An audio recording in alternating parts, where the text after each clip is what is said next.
Olá pessoal, sejam bem-vindos ao Punch Analytical novamente. O tema do vídeo de hoje é minhas experiências de análise e seus finais. Vamos lá. Bom, esse tema ele é bastante delicado, né? Porque ele expõe um tanto da privacidade, da intimidade dos analistas ou dos pacientes, né? Que o analista, óbvio, né, teria que ter sido ou é também um paciente. Porque é sempre uma análise que produz um analista, então, obviamente que a gente precisa fazer análise para se tornar analista. Então é muito delicado, né, tudo isso, porque se fala pouco desse tema. Geralmente as pessoas preferem temáticas teóricas, né, onde elas podem, digamos assim, se blindar um pouco, né, da sua intimidade, para não se exporem, né.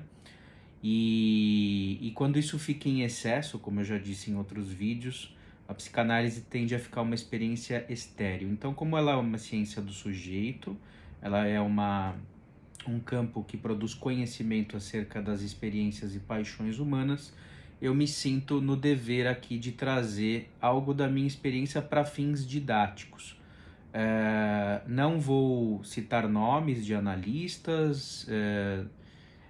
Meu objetivo aqui não é brigar com ninguém, pelo contrário, né, é mostrar a partir da minha dor, de coisas que eu vivi, de maneira que eu fui ajudado, mas também prejudicado pela psicanálise, como que a gente pode trazer essas minhas experiências de uma maneira profícua dentro da psicanálise para evitar que algo dessa natureza possa se repetir e que coisas boas, inclusive, possam se repetir e possam se disseminar por aí. Então vamos lá, vocês sabem que eu sou neto, né, de um psicanalista, o Chaim José Hammer, né, que era da Sociedade Brasileira de Psicanálise de São Paulo.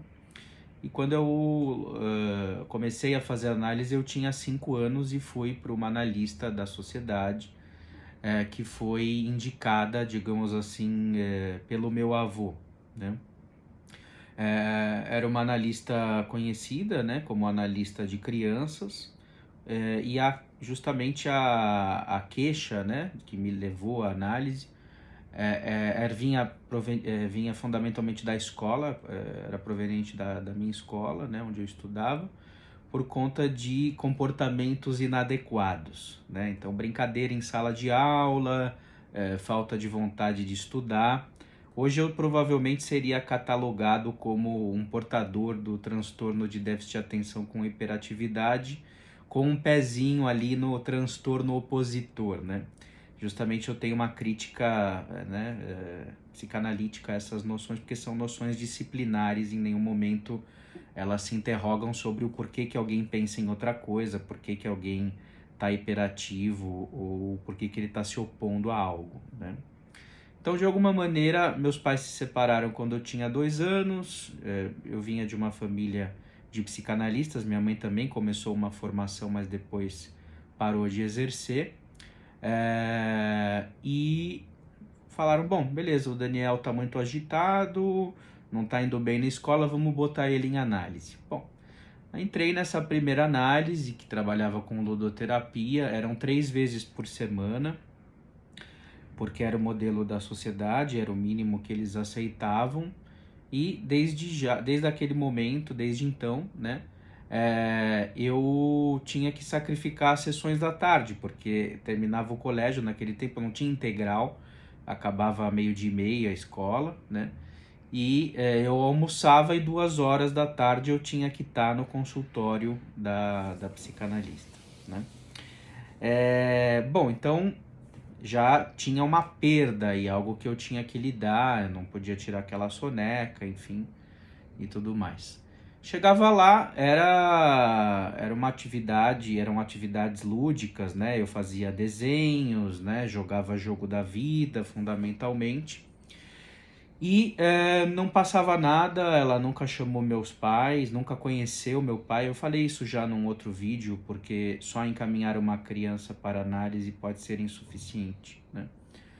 E eu fiquei anos indo lá sem nada acontecer, o meu comportamento na escola não mudou, eu não tive nenhum insight, Pelo contrário, era uma espécie de burocracia que eu tinha que cumprir, né? Num determinado dia, eu me lembro, eu tive uma ereção. Eu tinha 8 ou 9 anos de idade, por aí. Eu tive uma ereção durante a sessão, não sei por qual motivo, é uma ereção espontânea, né? E a analista começou a rir de mim. Ela percebeu que eu comecei a me encolher, né? Fiquei envergonhado. E ao invés dela disfarçar, enfim, dizer que estava tudo bem, ela começou a rir.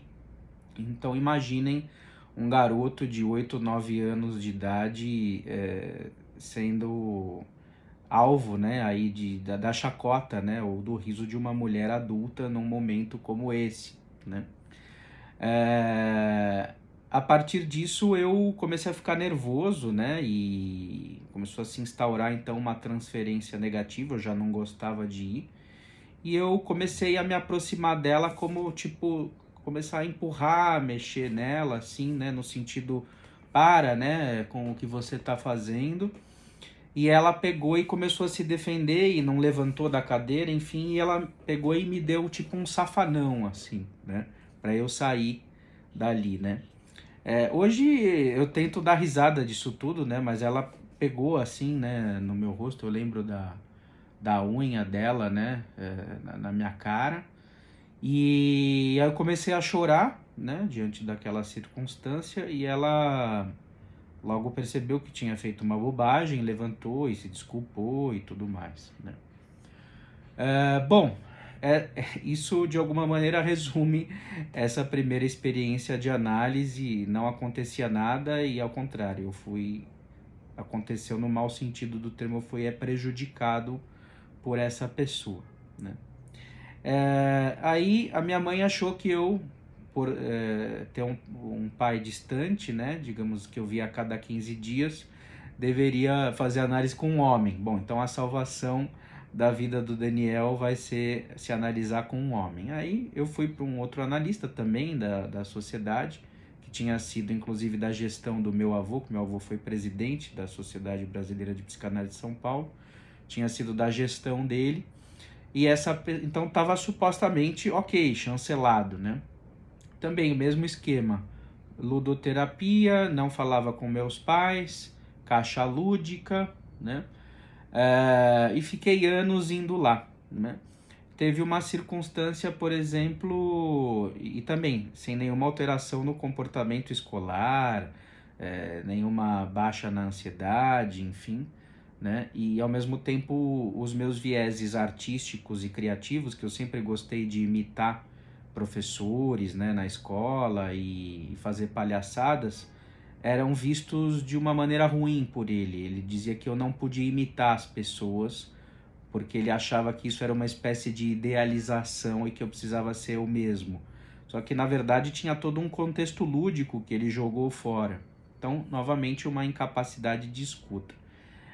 Uma vez eu adormeci, né, na sessão, comecei a roncar, e ele depois, quando eu acordei, né, ele disse, eu achei que você estava brincando e comecei a te interpretar enquanto você dormia, mas quando eu vi que você estava roncando, eu vi que era sério mesmo, né? Outra circunstância, nesse mesmo sofá, eu vi que tinha caca de nariz grudada, relei minha mão ali. Eu falei, escuta, você não limpa esse sofá, né? Aí ele nem me respondeu, ele ficou me olhando. Eu falei, olha, tá um nojo isso daqui, tá cheio de caca de nariz, enfim. Mas ao mesmo tempo, essa análise tinha uma coisa interpretativa, né? Assim, o germe da minha capacidade hermenêutica, né? De interpretação das coisas veio dessa análise, porque ele fazia interpretações das conjecturas, né? Das situações da minha vida, né? Do cotidiano e tudo mais. Então, foi a primeira vez que eu comecei a falar de sonhos, né? Depois de um certo tempo, quando eu já comecei a entrar na adolescência. Então, eu posso dizer que essa análise com esses problemas, né, de escuta, de excesso de ir 3 vezes por semana, gastando fortunas, com incompreensões profundas acerca de mim, das minhas necessidades, das minhas características, ela semeou, de alguma maneira, a minha capacidade interpretativa, né? Foi o primeiro momento em que a minha capacidade interpretativa começou a ser desenvolvida. Bom, mas aí foram se passando os anos, eu não sentia que havia uma melhora, eram interpretações que não produziam assim muito efeito de mudança, poderiam trazer alguma compreensão, né, sobre a vida, enfim.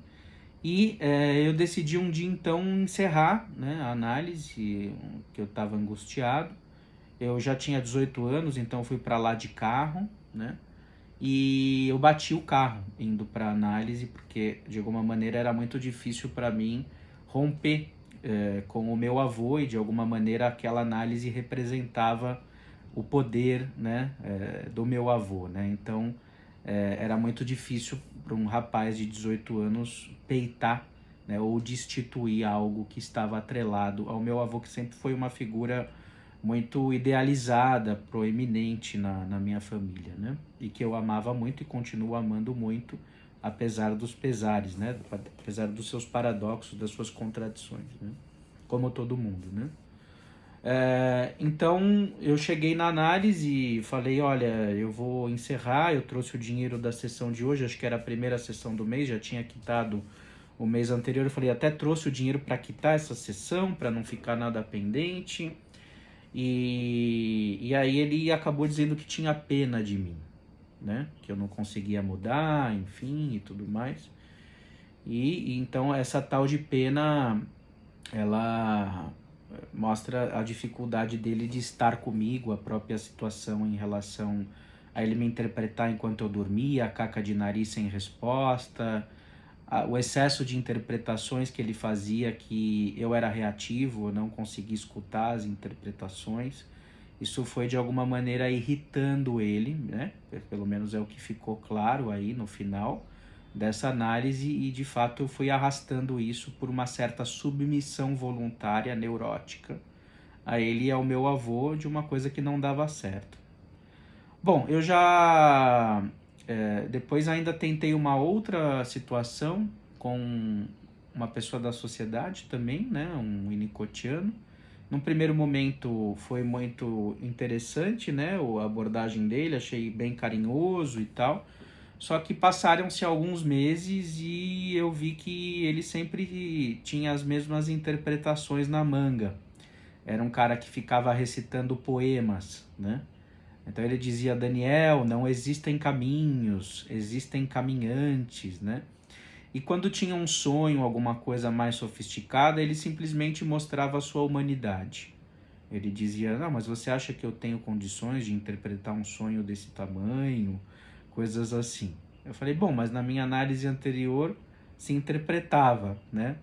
Então, mas ao mesmo tempo não funcionava muito esse excesso interpretativo. Então, enquanto o outro interpretava demais e eu não estava preparado para aquelas interpretações, esse outro interpretava de menos, mostrava sempre a sua castração, a sua humanidade, e achava que eu ia melhorar com base nesse acolhimento humano. Também foi insuficiente, eu pulei fora. Mas de alguma maneira eu entendo a posição dele, acho que é importante, como eu tenho dito nos vídeos, esse olhar humanizado que também não descarta a interpretação, mas não dá, na minha opinião, só para sustentar uma análise a partir da interpretação, ou só a partir de um acolhimento humano, de fala que eu te escuto, também não é suficiente. Então, por isso que eu gosto de vários autores, que hoje eu cheguei a uma conclusão que a gente precisa se abrir, né, a psicanálise contemporânea, que dialoga com várias linhas, que não dá para a gente se fechar num molde e sempre achar que a gente pode atender as pessoas dentro dos mesmos das mesmas referências, né? Encaixar alguém a partir do modelo confortável que a gente se predispôs a trabalhar. Bom, então já nessa análise bastante cansado então com a psicanálise, com a língua inglesa, eu até pensei em desistir da psicanálise, eu já estava na faculdade de psicologia nesse meio tempo. Pensei em fazer uma terapia cognitiva, simplesmente desistir da psicanálise, Mas aí eu tinha começado a estudar Lacan, estava interessado e tudo mais, achei que valeria a pena tentar mesmo que meu avô reprovasse, achasse que Lacan era de alguma maneira alguém que flertava com um certo charlatanismo, né? Mas eu fui lá e peitei, né? E fui fazer análise com o lacaniano que eu estudava. Bom, é uma análise que eu fiquei mais ou menos uns 8 anos, né? Então eu tenho 37 anos, eu tenho, digamos, em torno de uns 32 anos de experiência de análise, né? É trágico e cômico ao mesmo tempo, né? Fiquei bastante tempo, 3 vezes por semana fazia, depois diminui para 2. E era aquele lacaniano silencioso, sessões de 15, 20 minutos no máximo, com ironias, sem interpretação praticamente, uma ou outra, um cara frio, não me dava a mão, não dizia oi, mandava deixar o dinheiro em cima da mesa. Foi uma análise que produziu muita angústia, mas de alguma maneira foi uma análise que me ajudou muito. Então, minha relação com a psicanálise, percebam, ela é bem paradoxal, ela é bem ambivalente, né? E felizmente hoje ela é totalmente desidealizada, assim, ela pode realmente prejudicar muito uma pessoa e ao mesmo tempo ajudar. A gente tem que ter um tanto de sorte com o analista que a gente pega, né? Independentemente da linha dele, né? Então chegou um momento que eu comecei a questionar, né? Por que que ele era tão frio, por que que as sessões sempre duravam 15, 20 minutos, e ele dizia: você tá perdendo tempo, você tá perdendo tempo, você tá perdendo tempo. Eu falei: escuta, eu tô perdendo tempo com o quê? Ele falou: não, porque não vai mudar, o meu jeito de trabalhar é esse. Eu falei: bom, mas não é minha análise, eu não tenho o direito de questionar, né? Afinal de contas, eu sou analista também, né? Enfim, nessa época eu já estava começando a atender, né? Nos meus primeiros anos.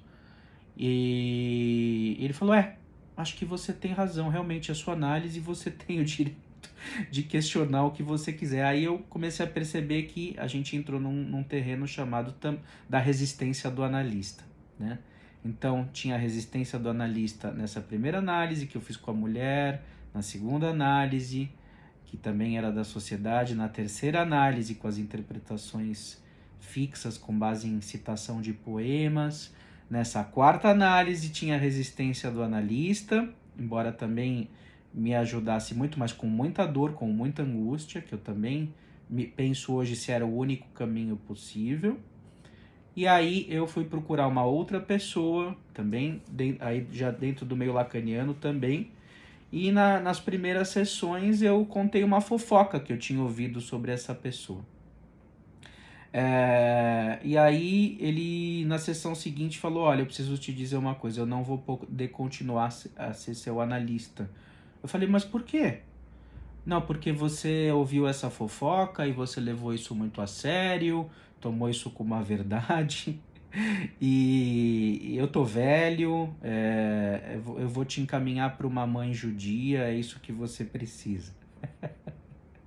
Eu falei: olha, cara, você não entendeu nada do que eu falei, enfim, e também não levei tão a sério, e se tivesse levado também é problema meu, eu sou analisando, eu tenho o direito de levar ou não a sério o que eu quiser, e eu tenho o direito de tratar isso em análise. Então, novamente, percebam que todas essas análises foram encerradas por mim, não foram fins de análise, elas foram interrompidas, na verdade, por conta de resistência do analista. Claro, daí vocês podem dizer: claro, Daniel, mas também tem a sua resistência. Sim, é verdade, mas até aí é a resistência que eu posso fazer enquanto neurótico, né, enquanto paciente.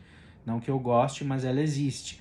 Agora, o analista resistir é complicado, porque eu estou pagando, ele se predispõe a me atender. Então, aí eu procurei uma outra pessoa, né, que eu já fazia supervisão, né, enfim, e que não é uma pessoa de São Paulo, então tinha algo que dizia respeito a uma análise à distância por telefone, isso antes de pandemia, né, enfim. E aí ele me aceitou em análise, eu comecei a fazer essa análise à distância.